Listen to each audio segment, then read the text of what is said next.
नमस्कार, नमो नारायण। गीता दैनिक दैनिक के अंदर आज हम 50वें दिन पर प्रवेश कर चुके हैं, 85th डे। और ये तीसरे अध्याय कर्म योग नामक तीसरे अध्याय का लास्ट श्लोक है। कल से नया अध्याय प्रारंभ होगा और ये श्लोक आज मात्र एक ही है, जो नंबर है 43rd। आइए पाठ एक ही श्लोक का प्रारंभ करते हैं। एवं बुद्धे परम बुद्ध्वा संसत्यात्मन आत्मना जहि शत्रु महाबाहो कामरूपम दुरासदम। भगवान श्री कृष्ण कहते हैं, इस प्रकार बुद्धि से अति श्रेष्ठ आत्मा को जानकर और आत्मा से ही आत्मा को स्तंभन करके अर्थात शुद्ध बुद्धि द्वारा मन को समाहित करके इस काम रूप दुर्जय शत्रु को नष्ट कर। गीता प्रेस में भी जो मीनिंग दी है वही कि इस प्रकार बुद्धि से पर अर्थात सूक्ष्म बलवान और अत्यंत श्रेष्ठ आत्मा को जानकर उस बुद्धि के द्वारा मन को वश में करके हे महाभाव तो इस कामरूप दुर्जय शत्रु को मार डाल। स्तंभन का मतलब होता है इरेक्शन, कोई निर्माण जिसे सब्स्टिट्यूट करके उसको रोकते हैं। तो वो इस श्लोक में यही बता रहे हैं कि इस आत्मा को स्तंभन करके अर्थात शुद्ध बुद्धि द्वारा मन को समाहित करके, बुद्धि जो है शुद्ध बुद्धि वो मन को समझाए, मन इंद्रियों को समझाएगा। सो लोअर ऑर्डर से नहीं अपर ऑर्डर से स्टार्ट कर रहे हैं कि आत्मा का ज्ञान पाने के लिए शुद्ध बुद्धि को अपने स्तंभन करके शुद्ध बुद्धि द्वारा मन को समाहित करके और इस कामरूप दुर्जय शत्रु को नष्ट कर सकते हैं। तो आत्मा से बुद्धि की तरफ बढ़े, बुद्धि से मन की तरफ बढ़े और मन से इंद्रियों की तरफ बढ़े और इंद्रियों से तो फिर अपने कार्यकलाप और चेष्टाओं की तरफ बढ़ोगे और अपनी जो चेष्टाएं हैं उसको थोड़ा सा संयमित कर दें। संयम जिसको शब्द दिया जाता है। और कोई भी जो प्रारंभ होता है, ये तो मैंने अपर से स्टार्ट किया, अब लोअर से करेंगे तो ये चेष्टाएं होती है इंद्रियों की। मैं एक महात्मा जी से मेरा मिलना हुआ, बहुत अच्छे महात्मा, लेकिन वो जितनी भी स्त्रियों से बात करते हैं तो हमेशा उनकी दृष्टि नीचे ही रहती थी। इसलिए बोल रहा हूं कि कई सालों से उनसे फिर मेरा मिलना नहीं हुआ। स्टूडेंट लाइफ में मैं उनसे मिला और बहुत उनका स्नेह मार्गदर्शन मिला। तो मैंने कहा कि स्वामी जी, आप जब भी बात करते हैं तो आप कोई भी जब लड़की आती है या स्त्री आती है तो आपकी आंखें एकदम पैरों की तरफ क्यों होती हैं? उन्होंने कहा कि प्रत्येक जो हम कार्य करते हैं या कर्म करते हैं या बात करते हैं उसकी एक इम्प्रिंट होती है, उसकी एक मेमोरी बनती है और अलग अलग प्रकार की आकृतियां हमारे सामने आती हैं। और पुरुष तो ठीक है कि पुरुष आपको सामने दिख रहा है, आप बात कर रहे हो, उसमें आकृष्ट नहीं हो सकते हो क्योंकि जो भी है वो आग और तेल का संबंध है, स्त्री और पुरुष का संबंध है। और चूंकि मेरा शरीर, उन्होंने कहा मेरा शरीर पुरुष का है और सामने में जो बात कर रही है वो स्त्री है। अब इसको सूडो सेक्युलरिस्ट ये न कहें कि अगर इतना डरते हो, अपने ब्रह्मचर्य पे इतना भरोसा नहीं है तो बाहर निकलो ही मत, तुम्हें देखना ही नहीं चाहिए। ये सहज वृत्ति है इंद्रियों की। कितना भी ज्ञानी होगा, अगर विश्वामित्र तपस्या कर रहे हैं और अप्सरा नंगी होकर नाच करेगी तो विश्वामित्र भी हिल जाएगा। तो मैं नहीं मानता हूं कि आज हिंदुस्तान में विश्वामित्र से बढ़कर के कोई होगा। इतने रुपहले पर्दे पर तुम लोग जो चलाते हो, ये नचाते हो नंगा नाच, किसको प्रभावित कर रहे हो? पूछो तो सही उनसे। ये जो सारी सुंदरियां नंगा नाच कर रही है, ये किसको प्रभावित करना चाहती हैं और क्यों प्रभावित करना चाहती है? आपके पास माल बेचने के लिए दूसरा सामान नहीं है कि नंगापन को तुम बेचोगे? और नंगापन बेच करके क्या इस संस्कृति को, सनातन को क्या फायदा दोगे तुम? जो ये यूथ है ये बेवजह इसके पाप के बागी हो रहे हो। तो महात्मा जी ने, सन्यासी ने मुझे कहा कि बात करते हुए फिर जब फेस टू फेस बात करोगे तो आंख से आंख देखोगे, फिर धीरे धीरे मन का तो स्वभाव होता है, इंद्रियों ने जैसे ही हमारा प्रवेश शुरू कर दिया, इंद्रियों ने देखा तो उस प्रयासों से देखा कि उसकी आंख है तो उसकी आंख को तुम डिफाइन करना शुरू कर देते हो कि इसकी आंख की कट बड़ी है, कि इसकी आईब्रो बड़ी है, कि इसकी नाक बहुत तेज है, कि इसकी नाक बैठी हुई है, कि इसके होंठ कैसे हैं, कि इसकी ठुड्डी कैसी है, कि इसके कान कैसे हैं, कि इसके गाल कैसे हैं, कि तिल कहाँ है। सारी इंद्रियां मतलब अपने अपने कामों में लग जाती हैं। मैं उन संप्रदायों को भी नमन करता हूं जो स्त्रियों से नहीं मिलते हैं। सन्यासियों की बात कर रहा हूं, वो स्त्री दर्शन नहीं करते हैं।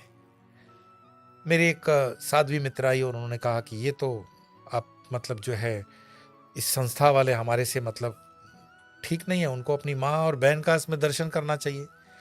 मैंने कहा इनके जो गुरुदेव हैं उन्होंने ये करक नियम आज से 150 साल पहले अपने सन्यासियों के लिए रखा हुआ है और ये नियम कहीं खराब नहीं है। रामकृष्ण परमहंस भी कहते हैं कि स्त्री का चित्र में भी दर्शन करना, जैसे मैं अभी आपको 3 बार बोल दूं नींबू नींबू नींबू तो आपको खटाई मुंह में आ जाएगी, यूं ही पानी छूटेगा। इमली इमली आपको याद आती, खट्टा में पानी छूटेगा मुंह से। स्त्री का चित्र देखते सन्यासी के लिए वर्जित है। आजकल हम प्रैक्टिकल ज़्यादा लोगों के साथ रहना करना उठना बैठना हो गया है और हम बहानेबाजी भी करने लगे हैं कि नहीं माँ की दृष्टि से बहन की दृष्टि से बात की जा सकती है। लेकिन वास्तविकता ये है कि हम जब किसी से भी बात करते हैं, चाहे वो स्त्री हो या पुरुष हो, उसकी आकृति हमारे मन के ऊपर एक छवि इम्प्रिंट करती है और उस छवि को हम एनालिटिकल माइंड से फिर देखते हैं कि उसमें आँख कहाँ, नाक कहाँ, कान कहाँ, ये सब आएगा। तो उन सन्यासी ने मुझे बताया कि इन चीज़ों का इम्प्रिंट अपने माइंड पे लेंगे और माइंड इसको अंदर डाइजेस्ट करते हुए सुपर इंटेलेक्ट तक ले जाएगी और सुपर इंटेलेक्ट इससे अफेक्टेड होकर के हमारी आत्मा में भी उसको प्रभाव करके हमारी ग्रोथ को रोक देगा। सिंपल सी बात है, अगर छोटी सी एक्सरसाइज में आंख नीचे कर देता हूं तो मैं इन सारे चीज़ों से बच जाता हूं। मेरा किसी स्त्री के प्रति कोई द्वेष भाव नहीं है, मैं सम्मान करता हूं, लेकिन देखना ज़रूरी नहीं है। वो बात, मैं स्टूडेंट था, मेरे माइंड पर इतनी इम्प्रिंट हुई और आज भी मैं बड़े विनम्रतापूर्वक उनको नमन करता हूं कि ये जो चीज़ उन्होंने बताई ये बहुत ही अचूक है, सही है। और आप इसमें देखते हो कि भारत के जो सही कैटेगरी के महात्मा आपको दिखते हैं वो एक मर्यादा के अंदर वर्तन करते हैं। कई लोग मुझसे भी नाराज हो जाते हैं जब मैं सामने मिलने के लिए अरुचि दिखाता हूँ। बिना कारण के क्यों मिलना, क्यों बात करना, क्यों इन झंझटों में मूल लेते हो। और हमने ये सब छोड़ा है किस लिए? परमात्मा पाने के लिए। हमें अगर पद पाना होता, प्रतिष्ठा पानी होती, पैसा पाना होता तो हम बहुत सुखी थे पूर्वाश्रम में। पर ये नहीं करना है। हमें जो परम तत्व को पाना है उसके लिए अगर ये थोड़ा बहुत छोटा मोटा छोड़ना पड़ जाए तो ये कोई बहुत बड़ी बात नहीं है। तो कृष्ण यही मार्ग दे रहे हैं कि इस प्रकार बुद्धि से अति श्रेष्ठ आत्मा को जानकर, हम जो सोचते हैं ना कि बुद्धि जो सर्वोपरि है, नहीं, बुद्धि से आत्मा श्रेष्ठ है। कृष्ण यही बता रहे हैं कि इस प्रकार बुद्धि से अति श्रेष्ठ आत्मा को जानकर और आत्मा से ही आत्मा को स्तंभन करके अर्थात शुद्ध बुद्धि द्वारा मन को समाहित करके इस काम रूप दुर्जय शत्रु को नष्ट कर। दुर्जय मतलब जिसको अजय करना बड़ा मुश्किल है। कामना को, कामना वासनाओं को, काम वासना सिर्फ सेक्स नहीं है। काम वासना अपनी जितनी इंद्रियां हैं वो सारी कामनाएं हैं। खाने की कामना, पीने की कामना, देखने की कामना, चलने की कामना, फिरने की कामना, यहां तक कि दान देने की भी कामना, भले वो सात्विक ही हो लेकिन कामना है। अभी भी उसमें हम बंधे हुए हैं। इन कामनाओं के ऊपर निकल जाओ कि मनोबुद्धि अहंकार चित्तानि नाहं न च श्रोत्र जीवे न च घ्राण नेत्रे न च व्योम भूमि न तेजो न वायु चिदानंद रूप शिवोहम शिवोहम। मेरा स्वरूप क्या है? शिवोहम शिवोहम। और उसमें ये झंझटों में उतरना जरूरी नहीं है। 3रा अध्याय कर्म योग था। कोई भी अध्याय जब हम समाप्त करते हैं तो उसका एक जो पैटर्न मैंने फर्स्ट और सेकंड में आपको समझाया वही 4 लाइनें आती हैं। ओम तत्सदिति श्रीमद्भगवद्गीतासु उपनिषत्सु ब्रह्म विद्यायां योगशास्त्रे श्रीकृष्ण अर्जुन संवादे कर्म योगो नाम 3य अध्याय। अर्थात ओम तत्सत ब्रह्म विद्या तथा योग शास्त्र रूप श्रीमद् भगवद गीता उपनिषद में श्री कृष्ण और अर्जुन के संवाद के अंतर्गत कर्म योग नामक तीसरा अध्याय समाप्त होता है। लेकिन ये तीसरा अध्याय समाप्त ही होता है, कहीं इसको कहते हैं ना, दीवार पर पुस्तक चढ़ा करके भूल मत जाना। एक एक अध्याय एक एक योग को लेकर के आ रहा है। कर्म योग के मर्म को समझना, यहाँ तक कि रोज अगर 2 श्लोक सोचते हो, सुनते हो, तो ये पर्याप्त नहीं है।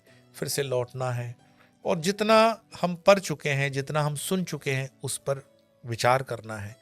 अगर हो सके तो एक अपनी डायरी मेंटेन कर लेना। गीता दैनंदिनी की डायरी भी ले लोगे तो बहुत सुंदर है, 2-2 श्लोक वाली है। उसमें जॉटेट करना, अपने टिप्पणियाँ लिखना, आपके रोजमर्रा के जीवन में इससे क्या फर्क पड़ रहा है, क्या आपकी गति ऊर्ध्वगामी हो गई है, कितने लोग आपके संपर्क में आए, किस तरह से आपने गीता के इस यज्ञ को आगे तक पहुंचाया, उसकी भी नोटिंग करना।